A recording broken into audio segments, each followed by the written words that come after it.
Well, I can't be half dressed. I've either got to be fully gnomed up, or I've got to be. Because your persona changes. That's Really. Yeah, well, Why not really? You never catch Superman halfway through a costume change. There are dire warnings that New South Wales will be hit by increasingly extreme weather. 2015 was the hottest year since climate records began. Your show this July was the single hottest month in recorded history. Australia sweltered through its hottest spring on record. Climate change is now affecting every country on every continent. It's the rate that's of great concern. And what do you put that rate down to? Oh, it's human activity. We have everything we need. Some still doubt that we have the will to act, but I say the will to act is itself a renewable resource.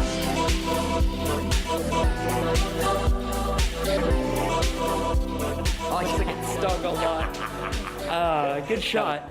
that was good. That was. And I mean, you know, I think the best part about what we do, and even standing up there and talking about all that information in the context that we were, with all those parents and all those kids, you know, that's not the done thing. So it's really nice to be agitating and disturbing the status quo. Definitely. You're actually talking about this stuff. Yeah.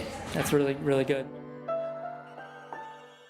Hello and welcome to episode 66 of Climactic. I'm Mark, and I'll be your host today. Or rather, I'll be your host a year ago. You see, this is Climactic's most recent episode, but it's also one of our earliest recordings. And very nearly it ended up as a lost recording. Because even though this is an interview with Costa Georgiadis, who's an award-winning and beloved personality, this was the first time I'd ever recorded an interview with anyone. And I didn't really know who Costa was. So this was recorded in the Green Room, also known as a room, at the 2018 Ballarat Begonia Festival. It was recorded on one mic, and I'm embarrassed to admit I didn't know how to shut up and let my guest answer a question. And really the only reason that this has seen the light of the day, despite how amazing my guests were, Costa and Dirt Girl, is the work of a new member of the Climactic collective, Ace editor Reece Gray. Reece has only recently joined our group, but already I owe him hugely for this. A recording that I thought was unlistenable, he managed to salvage. And I'm so glad to be bringing you this chat with Costa Georgiadis and Maree Lowe's, aka Dirt Girl, for you now. And you're about to hear me ask how long Costa had been hosting the ABC Gardening radio show. Because I didn't realize ABC gardening was a thing that happened on television. So new to Australia I was. So please, when you hear that, just laugh at me rather than cringing, because I'll be cringing hard enough for all of us. Thanks. Enjoy. Alright, you're the expert. You've been doing this radio show, Gardening Australia, for 6 years now? Yeah, so... A while. ABC TV since 2012. And Yep. then before that, I was on SBS, Yes. which is a concurrent national broadcaster, but it started off as the ethnic broadcasting station, ethnic and Indigenous broadcasting station. And so I was on there for 4 years as well. So Wow, so your background in broadcasting goes back quite a ways? yeah, well, funnily enough, it's sort of grown. You know, suddenly it's 10 years or more, and you just think, whoa, that's Yeah. it's building up a bit of. And you a look bit of a back head and of you're like, steam. wow. And you think, I started with you know, this level of exposure and this level of reach, and now that's grown and continues to sort of ebb and flow in terms of the styles of media and the changes with media, and having to shift and adapt to different media platforms now. And Absolutely. you either shift and adapt, or you just die. dissolve. Yep. That's right. So, but you are relevant. You do have quite a big following, and so you personally, you're out there promoting composting, sustainable lifestyles. You personally have a strong belief that we are affecting the climate, and things are getting worse, and there needs to be action taken against that. Yeah. What was kind of the moment for you when that kind of clicked in your head and you realized that business as usual in society was harmful to the planet? I suppose I started to get really affected by it when I used to.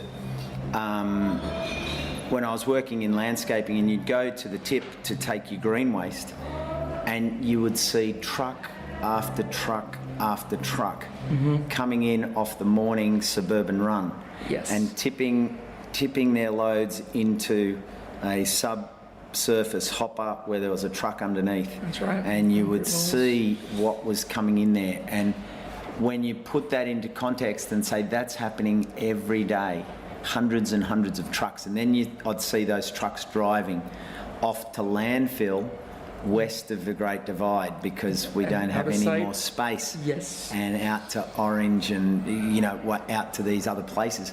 And then you see people pulling up with their trailers and throwing all of these valuable resources. And then I think the bit that struck me was when you just saw that compactor just go crush, crush, crush. Yeah. And same at council cleanups, when you see all these perfectly good things on the street just get crushed by the compactor into this mishmash of useless material. That's right. That then goes to landfill. That kind of...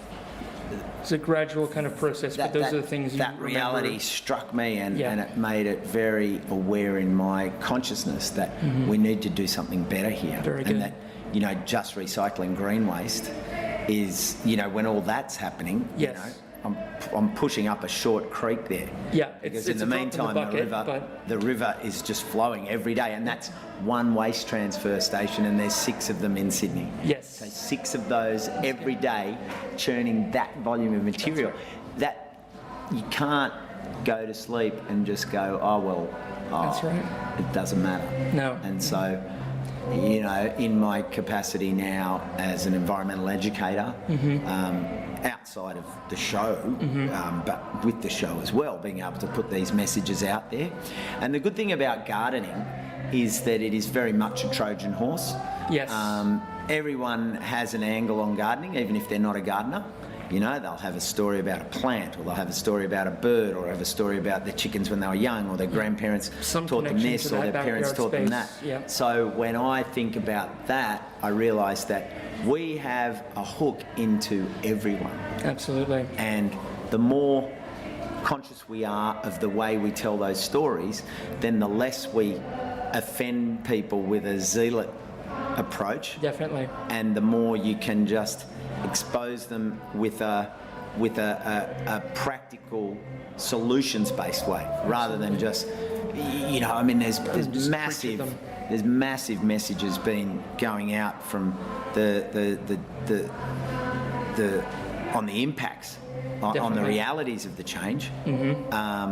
But easy to be overwhelmed by that. Overwhelmed. You can focus and then what happens is when if you start to point the finger and say, you know, we're creating this and we're creating that, then what you're sort of doing is saying to people, you know, the way you live and what you do, and suddenly you become higher up in terms of the mountain and the message. Yes. And then when people see that, they become dissonant and they go, you know, who are you to be telling me what to do? And then what they actually do is not necessarily, they don't only not take it on board, they become resistant to it. Yes. And then they actually fight back. Yes. So then you've lost them, and you end up with this denial. And then people go out and consciously look for denial statistics to back up their dissonant position. Definitely. So if we step back and actually remember that what we want to do is constantly give people practical ways to overcome these problems, hook it back to their reality, hook it back to you will save money by doing this, you will help your children by doing this, not sort of you're screwing the world, you're adding to the problem, you must do this. It's the message is all the same, but it's just how we package it. So, you know, my opportunity to package it through Get Grubby TV is brilliant, because you see all the parents there with the kids. So Dirt Girl and myself and Scrap Boy, you know, we bring the children there with the grandparents and with the parents and everything, and then they hear that song.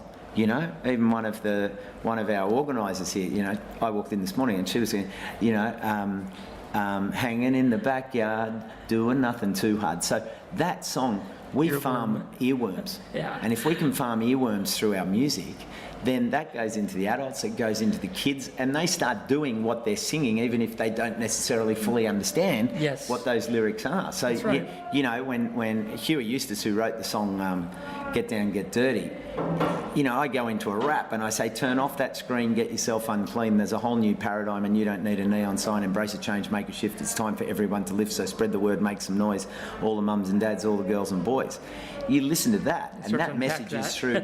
That message is through every movie you think about. Super Size Me, you know, any of the big top messages. We're all hitting on the Chasing same Ice, Chasing Ice, amazing movie. That was another one that knocked me out of the ballpark, because when you see a shearing iceberg the size of double the size of Manhattan Island, you go, that is serious, right? Absolutely. And for any denial, you just show them that movie and you go, yeah, there's some reality, but I don't have to jam it down your throat. Nope. So if we use that platform, the music platform, the kids are singing it, it becomes part of their consciousness.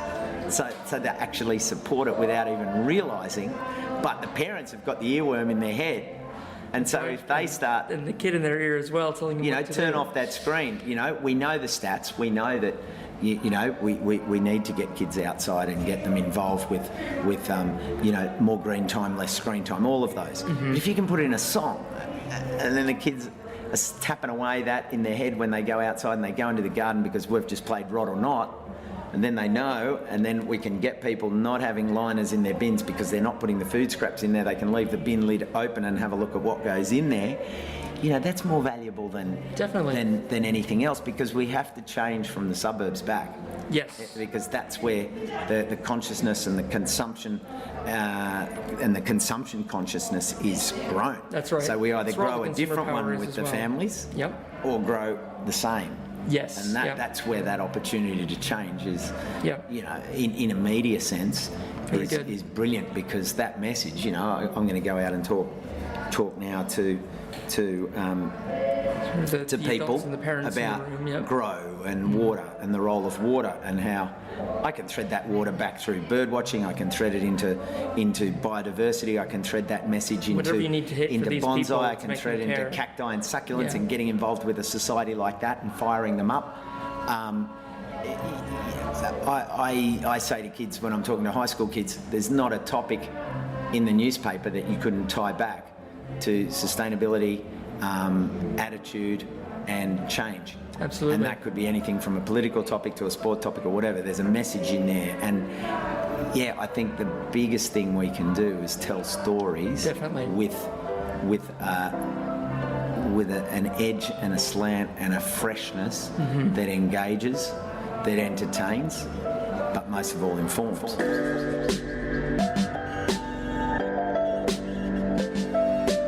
So do you want to see a lot more people in Australia start to emulate what you're doing and sort of getting the actual actionable topics, pulling them out of that broader conversation, repackaging them as good media for the kids and filtering it up that way?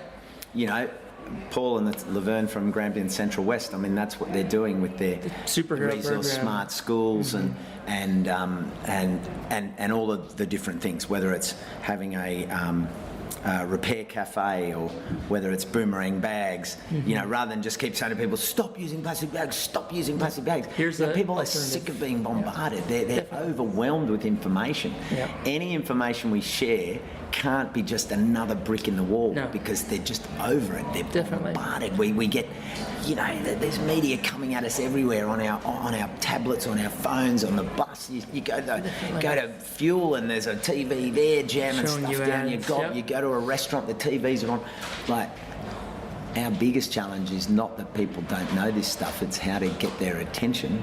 And, you know, attention now, 2 minutes is gone with the wind. That's right. That's a long message. Definitely. So you're saying that the media game really is the place where we can get this message out and actually get action taking place is by being good at that media. Is not, people aren't going to stop watching this content, we just have to be better than the crap. We're promoting that conscious consumerism. So you've been in a lot of places, you work in big media here in Australia. Are the effects that are coming about because of what you're doing and what other people are doing, are you quite hopeful about it? Well, Dirk and I were talking, you know, just when you see hundreds and hundreds of kids turning up for a show where we're talking about right or not, how to get ready to get grubby, how to build a compost lasagna. And they all stayed there. You know, that's a big sign, and the kids were coming to see that, you know, and they were talking about the Grubby bucket and talking about the messages that we've got crafted through, you know, a beautifully written series. Then you look at the schools programs where people are doing that. You look at community gardens and the changes across councils wanting to give people, well, there's still polarity, there's some that don't, but the councils that are giving freedoms and guidelines so people can grow food in their streets and create community gardens and build this awareness and you know, and Beck's work with granny skills and grandpa skills, like that's sort of saying, yeah, let's rediscover this simple way of living that everyone's looking for, that are slowly waking up and saying, hey, we've been sold up a river in terms of this consumption, and now we're being told we're bad. And you know, all these messages, we got to step away from the bad and just say, hey, remember, and when you do something like that and bring up, oh, remember how your grandma used to do that, that creates a resonance to the heart. And when we connect with the heart, then that sticks and people will see that through. And the stuff that she's talking about in terms of, you know, taking the abundance and preserving it or conserving it or pickling it or you know, all these different options, or making homemade recipes for cleaning and you know, those sorts of things turn it on its head and give people a chance to say, all right, I'll take a little bit of control back. And it only has to be a little bit. And if I get one message through to people about their keep cup or about starting a worm farm that the kids then do or a grandparent does for the grandkids, then you know that their sphere of influence is going to take that into a world. And then the domino effect kicks in and we don't know exactly how far our work can reach.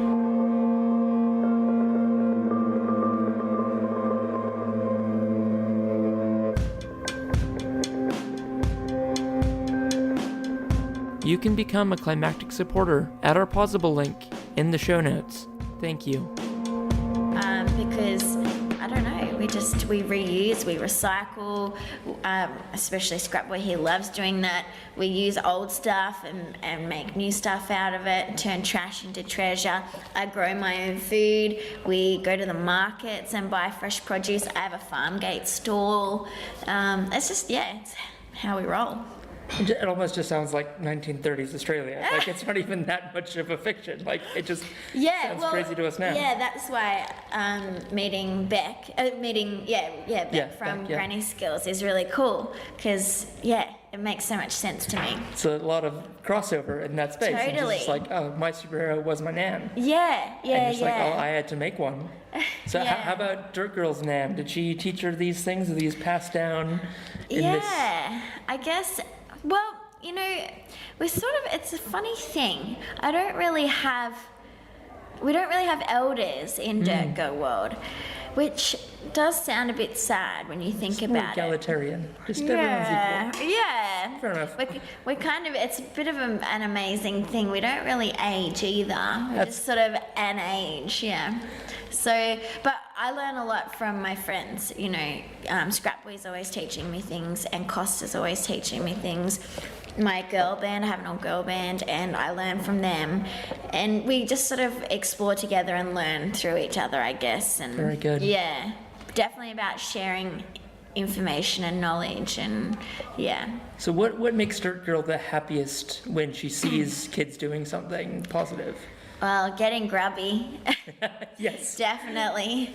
Being in the dirt, that's why my name's Dirt Girl, because I love dirt. And just being outside, you know, stepping outside. That's part of why we have the Grubby bucket. And so it's really easy for people to have ideas about what's fun to do outside. We just pull out a challenge, and and the other day actually I met someone who made their own Grubby bucket. It was really cool. Yeah. Very good. Yeah. You encourage more of that? You want to see Grubby buckets wherever you go? Yeah. Well, because the thing is that we protect what we love. That's what we say in Dirt Girl world. So, and that's why, you know, we do things to protect our earth, is because we're connected and we love it.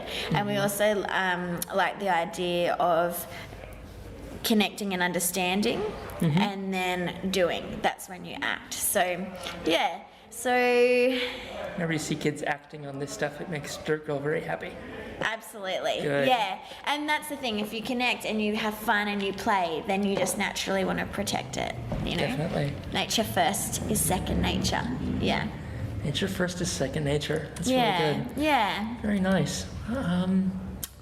And that's the other thing is when you're young, there's only so much you can do about big issues. And I really do believe that little things make a big difference, because when one person does something, it may seem like a little thing, but when 7 billion people do something little, it becomes a big thing. So, we definitely believe in little things make a big difference. That's fantastic. Yeah. So what are some of Dirt Girl's future plans? She's traveling all around Australia at the moment. Yeah, so now that we have Get Grubby TV, we can rock around in the real world, which is awesome.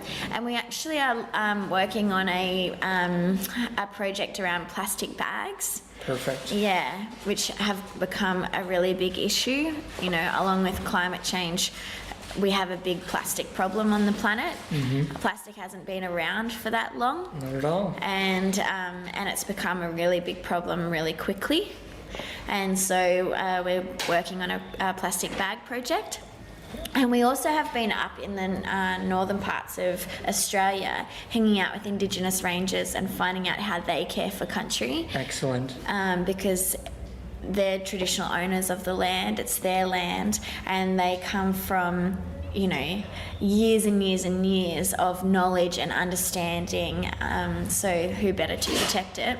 That's right. Yeah, so we've been hanging out with them, and that's been absolutely amazing. There's so many committed, hardworking, amazing people caring for country in Australia. So yeah, that was awesome. Heaps of awesome adventures. Yeah, so we'll be sharing that soon. We did a documentary series on that. Fantastic. As hopefully, this will be maybe one of the first documentaries that kids watch, and they'll relate to it. That's It's true. Dirt Girl, a documentary. And Yeah. documentary will kind of enter the minds of kids. Yeah. I'm not sure if you've got documentaries in Dirt Girl world, but here they're normally pretty heavy topics.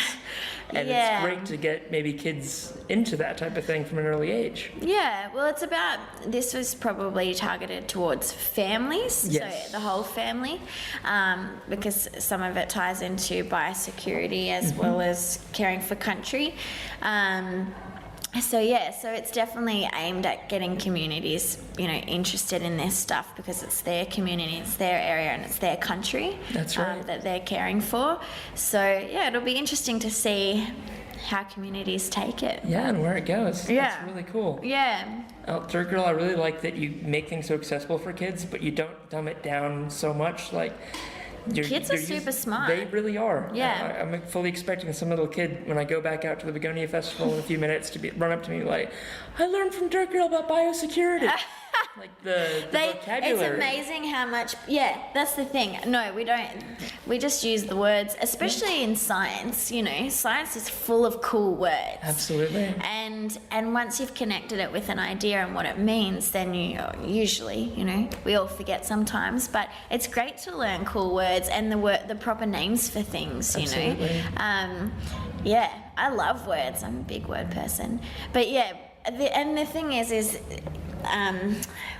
we're all about the next generation, because at the moment grown-ups make decisions, but it's the next generation who inherit the consequences of this Definitely. current generation. And so those kids, the planet, it's their future. That's right. Yeah, so it's really great. It's awesome that they're interested in what we're interested in, which is going outside, being connected, protecting what we love. That's right. And Yeah. getting dirty in the process. Yeah, and having so much fun. That's This is right. we just have the best time all the time. I can relate to that fully. My best toy when I was a kid growing up was literally the dirt pile. My dad had a gigantic pile wow. of dirt. I dig caves in it. It's like bunkers for all my toys, and That's awesome. great little forests on top of grass. Yeah. And magic. See, imaginary play as well. Absolutely. It's the best. There's so much you can And do. we don't even have to fully imagine it though. When you were out backyard in the garden, you're naming all your worms. Yeah. If you're looking at one of those sort of the open air recycling, the open air worm farms. Yeah. it's right there. It's tangible. You can pretend it's, like, not even pretend, it really is a bug city. But you can, Yes. you can be watching this Pixar movie in your backyard. Yeah, that's so true. That's so true. I love that. I maybe love like a Dirt Girl narrated film where it's just footage from a backyard with these two worms. That's a really cool having idea. dialogue. I have to say, it is actually one of my favorite things to do, is imagining what animals are thinking. Definitely. So I might have to do that. Especially if I see a dog, I will just. Oh, definitely. I wonder what's going on in there. Yeah. My cat last night got introduced to catnip for the first time, so we were very interested in what was going on in there. Something interesting, yeah, for sure. Yeah, that sounds like a good idea. I might have to do that. Feel free, take it away. Thank you. It's all yours. Thank you so much for spending this time with me, Dirt Girl. Thank you. I Thanks hope for making your podcast. it's absolutely a pleasure. It really is. It actually fills me with such a sense of actually purpose and fulfillment, actually doing something, even if it's just talking to people. Yeah. With this, you'll never know who it's going to inspire, but it will inspire somebody. Absolutely. Preferably, I'd love to do an episode all about kids and about the next generation, and cool. have really like a Dirt Girl presents type show. Awesome. It would be great. We've met some amazing, we call them green thumbs in Dirt Girl world, or grubsters, some amazing young people lately who are doing incredible stuff. Some of them, they just make awesome backyard obstacle courses. Cool. Yeah, we also met a boy recently called Plastic Free Boy, and he's doing a lot of work around education to do with plastic. That's brilliant. And he's 10. Wow. So yeah, just really, really amazing young people doing cool stuff. And I think that's the thing, is actually hearing from young people themselves, and getting to have a say. And as well, because those big issues are so big with climate change and the planet, just letting them do little things as they go. Even, a podcast, if everyone is having the conversation as well, the then awareness is there, we can do a lot more. Yeah, and you get a feeling that you can do something, and that's right. really important, to feel hopeful. That's right.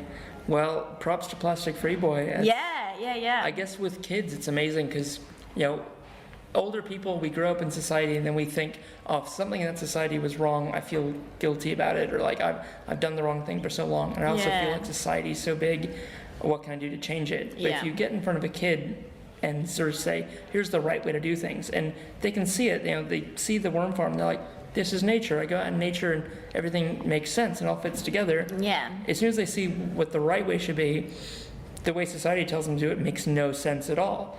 Like, kids are really good at being like, that's not true, or that's not right. Yeah, kids are pretty discerning. Yeah. Definitely. So what you're doing, just teaching them the right way, they're just gonna, I think they're gonna be pretty immune to everyone who's like, oh, well, you should do it this way. It's green. No, it's not. Yeah. We don't even really think about it as the right way or the wrong way. We just think about it as how we do things. That's like, you just, once we had some plastic in Dirt Girl, plastic blow in from the Costa Vader, and it just really stood out because it so didn't fit in there. It didn't have a place. No. It doesn't break. This is the thing we're talking about at the moment. It doesn't break down. It breaks up. Plastic breaks up. Even when it, gets so tiny, it becomes microplastics, which some of us are eating. That's right. It doesn't change into something else. Yeah. So I think that's the thing. We just do it. Yeah. We roll how we roll, I guess. Very good. Well, thank you so much. Thank you.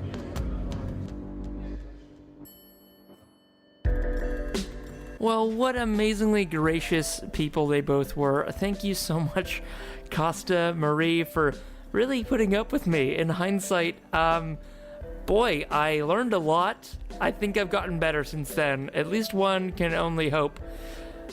It's good sometimes to go back and look at our early work, as humbling and humiliating as it sometimes can be. But honestly, looking back on that, it does make me really happy that there is really good children's television content coming out in this day and age, where we've realized that it really is this next generation that's going to get hit the hardest by climate change impacts. And the children of today and adults of tomorrow need to be prepared in order to have the best chance. Costa and Dirt Girl come at this huge task, though, with such energy and sense of fun. and it was marvelous to get to see them do their thing up on stage, teaching kids composting, and the joys of getting grubby. Thanks again to Costa and Dirt Girl for their time, and giving it to someone who really didn't have a clue. Congratulations to Costa and the whole ABC Gardening team for their success at this year's Logie Awards.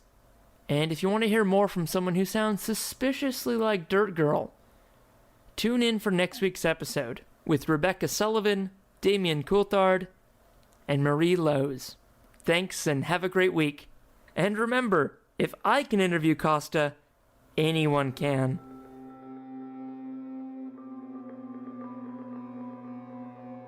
Thank you for joining us. You've been listening to Climactic, the flagship podcast of the Climactic Collective, a podcast network dedicated to lifting the voices of the climate community. You can find out more about the people behind Climactic and all the shows we produce at climactic.fm. We are a social enterprise podcast network, and we greatly appreciate your support. You can find a link to our Pozible where you can support us directly in the show notes of this episode or from our website. Thank you for listening, and from the whole Climactic Collective, keep up the great work and take care of each other in these climactic times.